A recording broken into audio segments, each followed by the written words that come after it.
Bon dia, hello guys, how are you, como estão? I'm Karolinti from karolinti.com and this is European Portuguese lesson.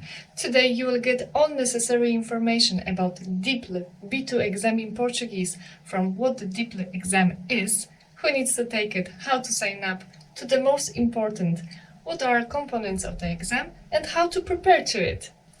One more thing, this is my DIPLE certificate, so except formal information, you will get some personal tips and insights. Fiquen conmigo!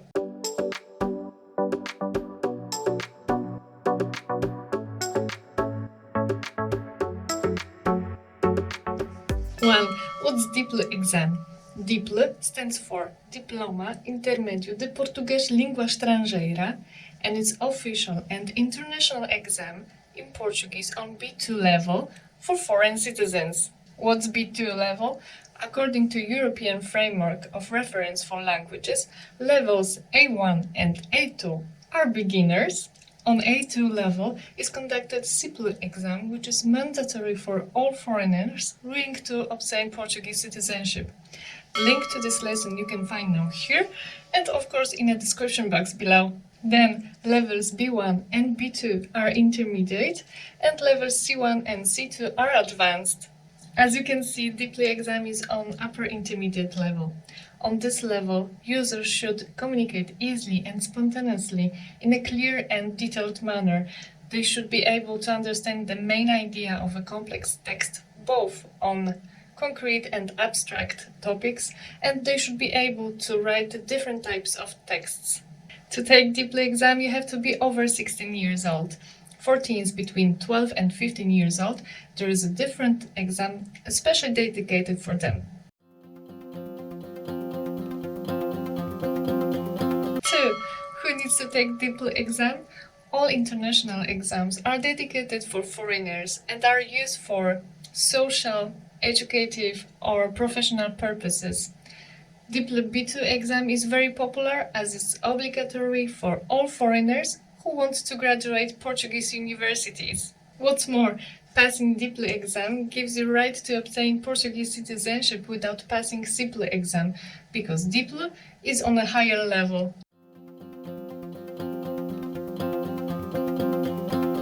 3. How to sign up? DIPLE exam is organized by CAPLE. CAPLE stands for Centro de Avaliação e de Certificação de Português Língua Estrangeira.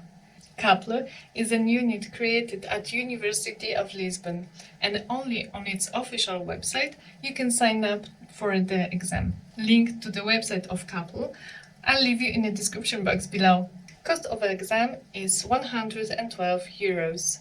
Exam is conducted by LAPE. LAPE is an examination center attested by CAPLE to conduct all exams in European Portuguese. Examination centers are placed all over the world, so when you sign up during your enrollment, you have to choose the closest or the most convenient for you examination center.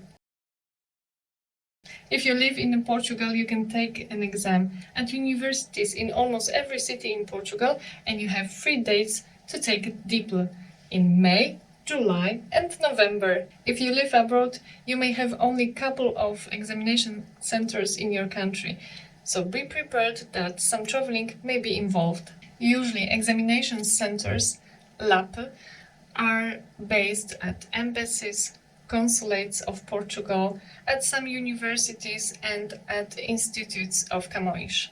Many of my viewers are from UK, and there you can take an exam only in one place, at Embassy of Portugal in London.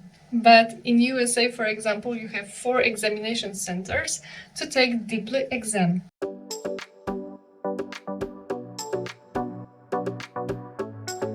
Link to the official website of CAPLE, where you can find your examination center, I'll leave you in the description box below.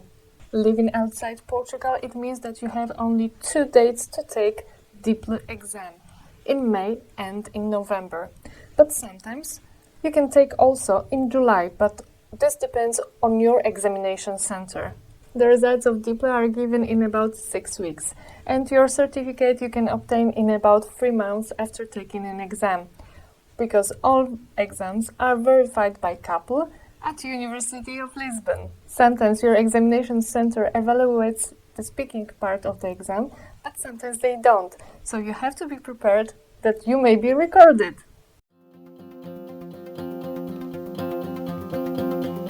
4. What are exams components? DIPLE has 4 components. 1. Reading comprehension. 2. Writing.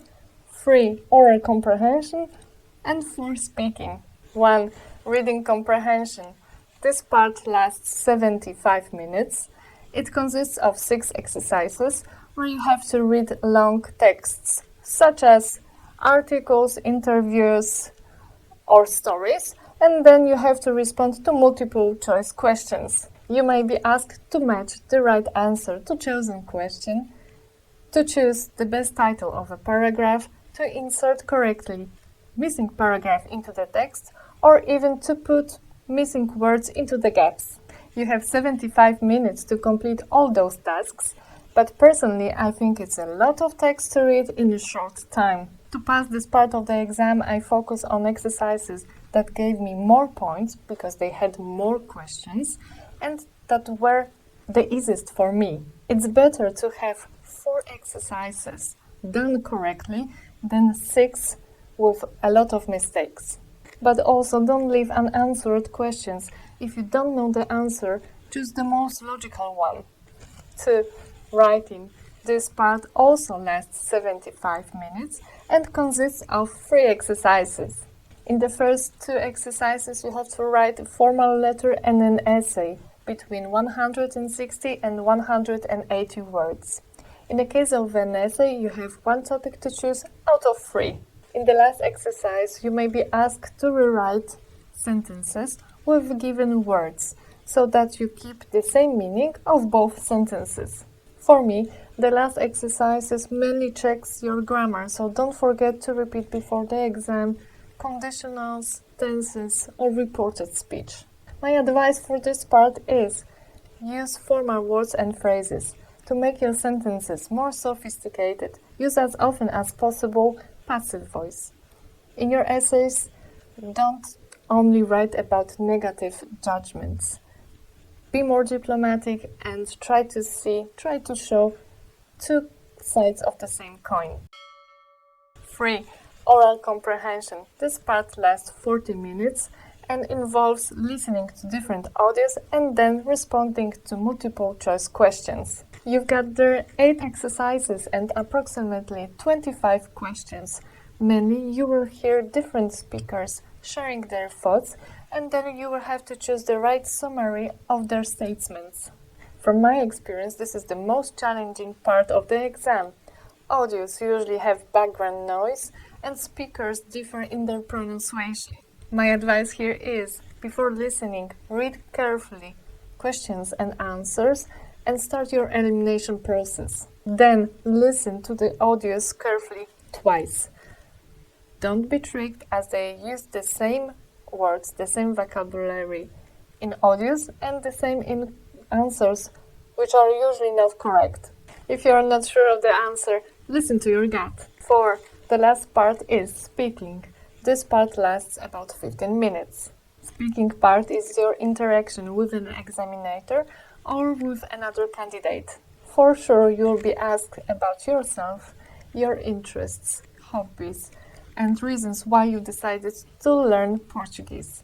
You can be asked also to give an opinion on a chosen matter, or for example, to compare life of people nowadays and 100 years ago. My advice here is, be polite to your examinator and to other candidates. Don't interfere in conversation between examinator and other candidate unless you are invited to. Be positive and of course smile is always welcome. The DIPLE exam, lasts about 3 hours and 30 minutes, plus 2 breaks, about 15 minutes each.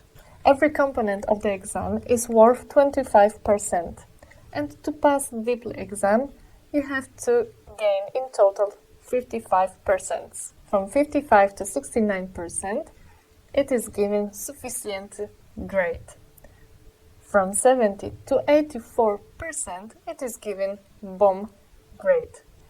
and from 85 to 100% it is given muito bom, great. And the last question, how to prepare to DIPLE exam.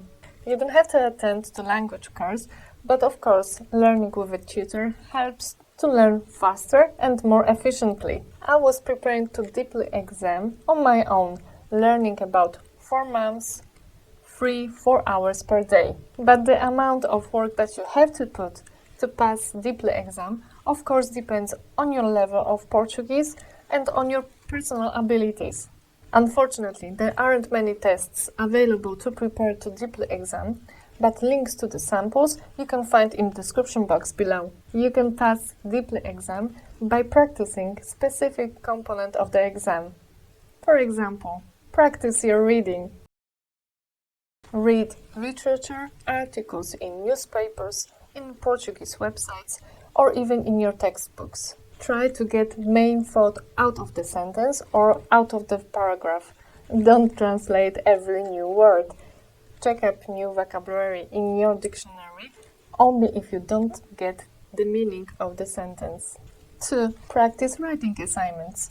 Once or twice a week, write a formal letter or an essay between 160 and 180 words. Try to use there as much as possible formal words and phrases. Practice your listening skills by listening to the audios dedicated to students on B1 and B2 levels. Listen as well Portuguese radio and podcasts. Practice your speaking skills by finding a conversational partner. Try not only speak about yourself and your interests, but also about current events and highlights. Learn how to give an opinion on chosen matters. Say out loud all answers to oral exercises that you can find in your textbooks or in your activity books dedicated for students on B1 and B2 levels. That's all for today. Thank you for watching and listening. If you have any further questions about DIPLE exam, don't hesitate and contact with me. Was this episode helpful? Yes? Consider then supporting my channel by making donation or becoming my patron. Don't forget also to leave your thumbs up, share and subscribe. Take care and I see you soon. Até já!